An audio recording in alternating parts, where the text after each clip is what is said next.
Photo, courtesy of Wang WenEditor's note. On May 10 to 11, famous American think tank Center for Strategic and International Studies organized 2 symposiums in Washington, D.C., with the themes Global Economic Order and China-U.S. Relations and China-U.S. Relations in the Past 40 Years. Nearly 200 figures from U.S. political and think tank circles, including senators, attended the 2 events in which Chinese ambassador to the U.S., Cui Tiankai, gave a keynote speech. Former U.S. Deputy Secretary of State and former President of the World Bank, Robert Zoellick, made the dinner speech. Wang Wen, the Executive Dean of Chongyang Institute for Financial Studies, Renmin University of China and Executive Director of Sino-U.S. People-to-People Exchange Research Center, spoke at the opening ceremony and parallel sessions. The full text of Wang Wen's speech. Thanks for the invitation. It is very important to hold such a large think tank dialogue as both Chinese and American societies are showing anxiety about bilateral relations in the future. This year is special for the world as well as China and the U.S. This year marks the 10th anniversary of the international financial crisis. It is also the 40th anniversary of the establishment of China-U.S. diplomatic relations and China's reform and opening up. Hence, I think it is necessary to reassess the change in U.S. power in the past 10 years and the historical experiences of the development of China-U.S. relations in the last 4 decades. I have 5 main arguments. First, China has been rising in the past 10 years while the U.S. has not declined. In 2017, China's GDP reached nearly $13 trillion, rising 6.9% over the last year. Simultaneously, GDP of the U.S. was $18 trillion. The total amount of the 12 countries' GDP exceeded 40% of world output. China's economic share rose from 7.3% in 2008 to 15% last year, while that of the U.S. has stabilized between 23% to 25% in the past 10 years, plunging in 2011 but recovering to 25% this year. Therefore, China's rise does not challenge U.S. dominance of the world economy. Instead, there is still a big gap between China and U.S. economic aggregates. What's more important, China has contributed around 30% of global economic growth, which means that 5% of U.S. economic growth came from China's growth. It does not include those non-economic factors such as China's long-term holding of U.S. government bonds and supporting Washington in the international ruling system. The U.S. should thus appreciate China for supporting its economic recovery. Scapegoating China. Second, the U.S. society is mistaken in making China the scapegoat for its own problems. In the last 2 years, I visited the U.S. about 10 times, going around 10 states. After talking with hundreds of American friends, looking at U.S. media coverage and reading research reports published by U.S. think tanks, I have felt the U.S. is excessively anxious about China's rise.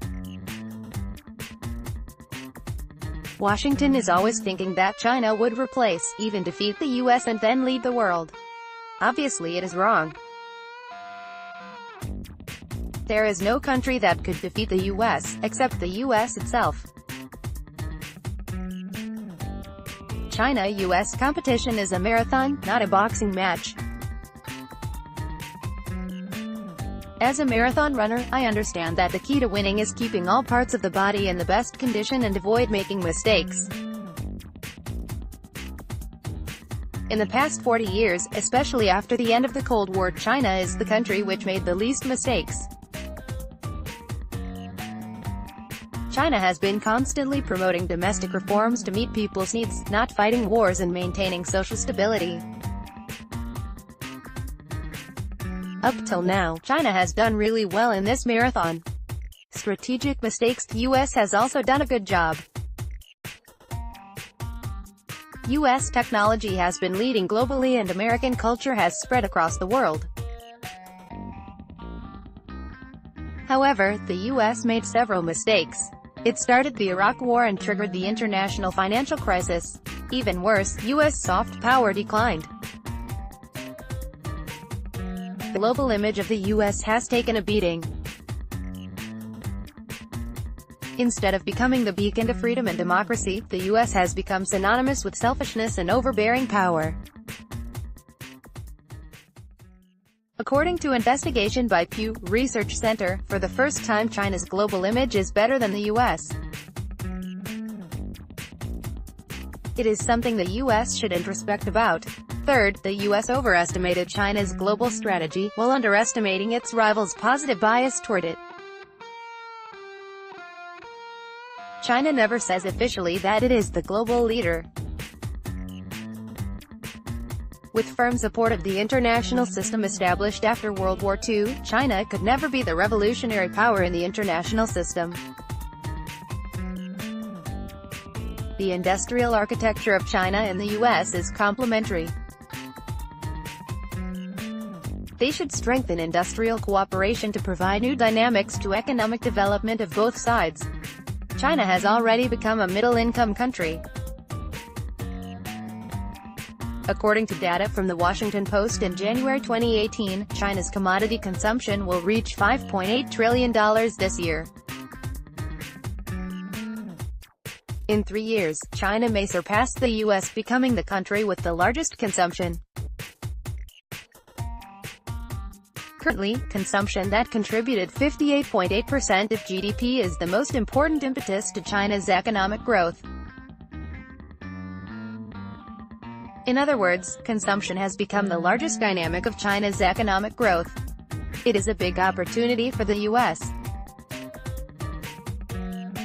In November 2018, China will host the first Import Expo in Shanghai, purchasing commodities from all over the world. The U.S. should take this chance and go to China to offer the best goods.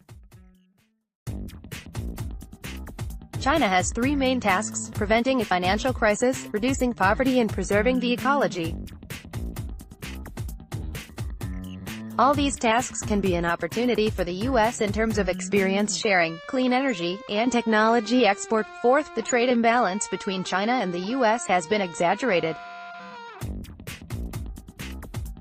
Based on the statistics from B, in 2015, the gross revenue of American companies in China was $372 billion, out of which $232 billion came from U.S. firms' subsidiaries in China and $150 billion directly from U.S. export to the country. Meanwhile, Chinese companies' gross revenue in U.S., including goods and services, was $402 billion, out of which $10 billion from Chinese firms' subsidiaries in the U.S. and $393 billion directly from China's exports to U.S. From this perspective, the U.S. trade deficit with China is only $30 billion. In 2015, the total value of global trade and service was $9.4 trillion. The U.S. accounted for $1.2 trillion, while China only accounted for $600 billion. The U.S. is still the largest country for trade and service export, accounting for 15% of global share. It is followed by the UK 6.9%, Germany 5.6% and France 4.9%. China only accounts for 4.3%, ranking 5th. In addition, China is the second largest country for trade and service import. China's trade and service deficit with the U.S. is around $140 billion. History lesson: reviewing the history of the establishment of China-U.S. diplomatic ties in the past 40 years, we could conclude that bilateral relations are far more complicated than they were between U.S. and the USSR. While U.S.-USSR relations focus on competition and conflict, China and the U.S. are highly interdependent. With both competition and cooperation, trade relations of the two countries are also too hard to be driven a wedge into.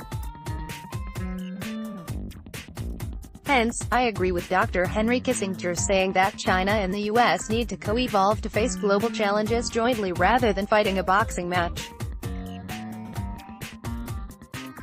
Fifth, the path China-US relations will take in the coming 40 years is hard to predict, while one can be certain they will not take the same road again. In the future, countries will be severely challenged by technology and the internet. Non-state actors will shock the existence of countries. Going beyond realistic political logic, China will not be the main rival of US. Not even one country will be US rival. Instead, US main rivals will be non-state powers such as transnational companies, internet, artificial intelligence, robot, terrorism and its various domestic contradictions. One who can deal with all these complicated problems will be the leader of the future. Leaders of the future will not necessarily be state leaders. They could be philosophers or CEOs of transnational companies.